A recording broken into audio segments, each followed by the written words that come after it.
Hi, everybody. My name is Julie DeLucca-Collins, and I am the founder and CEO of Go Confidently Services and the host of the Casa de Confidence podcast. I am thrilled to be here today with Passionistas, and I hope that you're enjoying this event. Today, I am here to share with you 5 simple habits to be able to create more meaningful, in depth connections in a virtual world. But before I tell you my 5 habits, I want to tell you a quick story.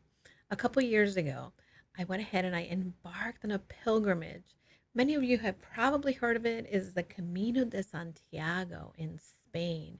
It is the 749 kilometer or 500 miles across northern Spain. And one of the things about the pilgrimage is that it's not only challenging emotionally and physically, but that you experience so many incredible things as you're going through the pilgrimage. But at the same time, it really tests your limits. So, for me, my friend Melissa and I, who I have known since high school, we set out on this pilgrimage and we got ourselves together. We had prepped and we thought we were ready. And we began our journey in the Pyrenees Mountains in northern Spain, right on the border of France. And as we began walking through Spain, we found that climbing the mountains, the Pyrenees Mountains, is no easy feat. And we really became so discouraged. And it was our first day on the trail. We had not even been walking for a full day. And we began to feel exhausted and tired. And we really began to see that, our limitations and our comfort zones were being tested. Can you imagine? Now, I am happy to say that throughout our pilgrimage, we really learned some valuable lessons. And these lessons created for me some of the 5 simple habits that I am now incorporating not only in my life every day, teaching to my clients, but most importantly, it's allowing me to navigate this brand new world.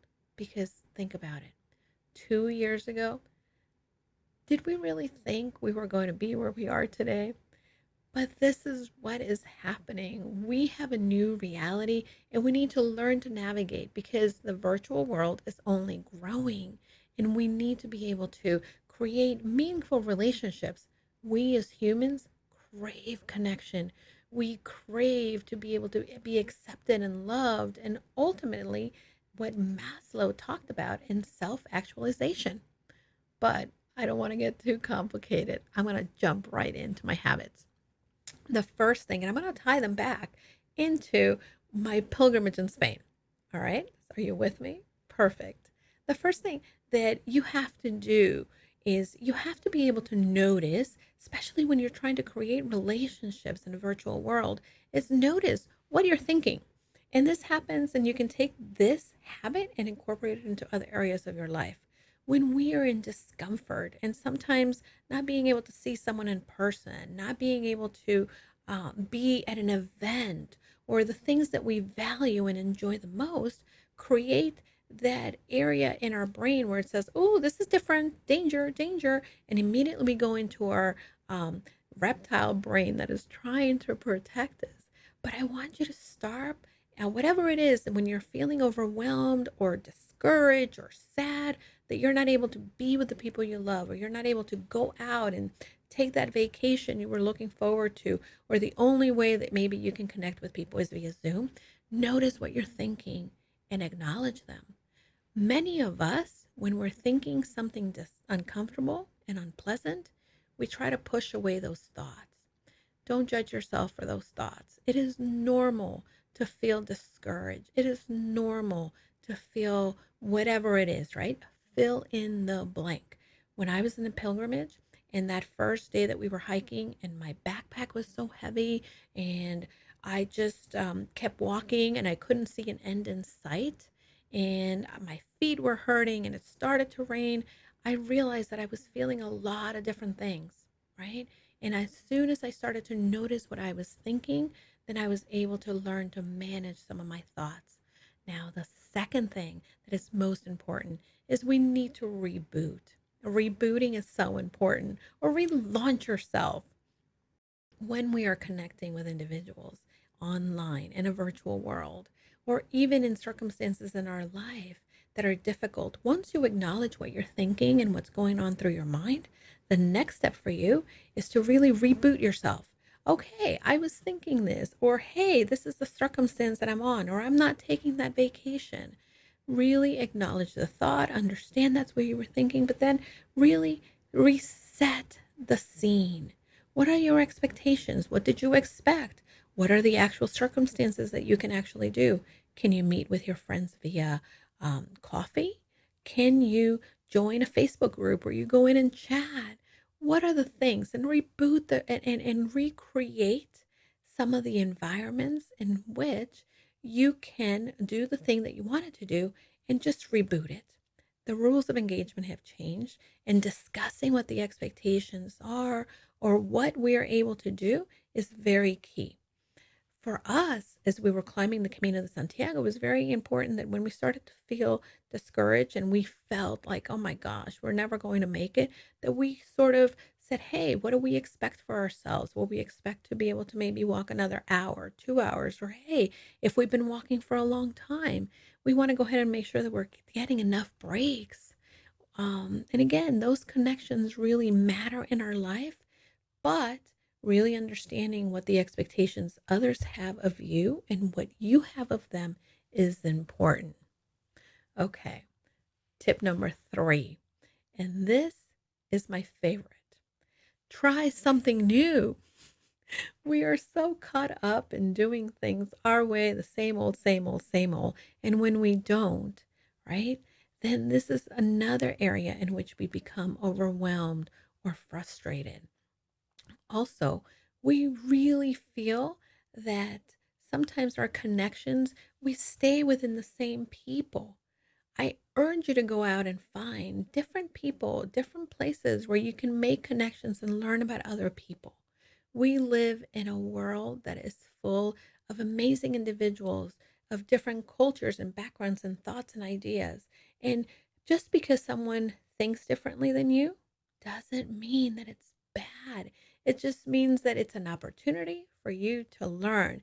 You have your own values, another person has their values. Understanding about them and what makes them tick allows you to, one, not necessarily change your values, but perhaps learn to grow. Your values root you, but as you grow and you understand what ticks, what other people makes other people tick, then you can maybe say, oh, I love that about that person. Let me go ahead and maybe set that as a value that I want to add into my life. So don't be afraid of trying something new. I remember when we were walking one of the nights, we actually had an opportunity to have dinner. We stayed at a convent. And while we were staying at the convent, the dinner was the United Nations. We had two guys who were bicycling across Spain, and they were from Italy. We had a couple that was French. We had a Canadian. We also had a pair of ladies from Korea, ourselves from the States, and of course, the nuns who were from Spain. So it was an amazing opportunity for us to share ideas. And really, as we cooked the dinner together that night in this little convent, we were just sharing the things and how we cook dinner typically for ourselves. So I have to look back at that and say that that was one of the most engaging and most enriching opportunities, being able to learn about others and being open to the idea that I may not like something necessarily, but I am open to trying it. And if I don't like it, it's not necessarily offensive to somebody else, but it is just a great gift that you gave them, that you were willing to listen, willing to try it, and willing to be open to the idea of sharing what's important to them. Okay, so now we're moving on to number 4. And number 4 is creating habits that serve you. Here's the thing, we're always going to be interacting with our spouses, our children, other family members, our neighbors. But ultimately, you will show up as the best version of yourself if you have the types of habits that really, really fill your cup. That means that, get some sleep. We live in a world that we can be connected all the time, but in order to create deeper connections, especially virtual connections, we need to make sure that we're getting enough sleep, that we're eating healthy, that we're giving ourselves a break from the demand of technology. Make sure that you go for a walk.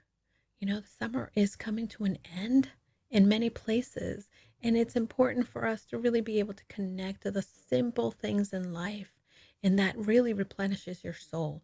When you are at a good spot for yourself, then you are able to show up better for others. So make sure that you're doing that. And last but not least, here's the kicker. You are here, you're in the now, you're forging these connections. But go and remember, how do you want to show up in the future? The future self concept is an important concept that allows you to grow. Sometimes we get so stuck in the past. Oh my gosh, I should have done that. I could have done that. Or we're stuck in the future, just so overwhelmed with the things that keep us down. But if we set an intention with how we want to be, who we want to be, and how we want to show up in our lives, then that future self concept will allow you to make the choices today that will allow you to show up in the relationships in the best way possible. What kind of wife do you want to be? What kind of friend? What kind of community activist? Those are the questions to ask yourself. Ultimately, these 5 habits will allow you to not only live more richer, full life, but will allow you to go confidently in the direction of your dreams. Thank you so much, everybody. And don't forget, these tips are tips that you can only share with yourself, but more additionally, you can share with others in your life. Goodbye.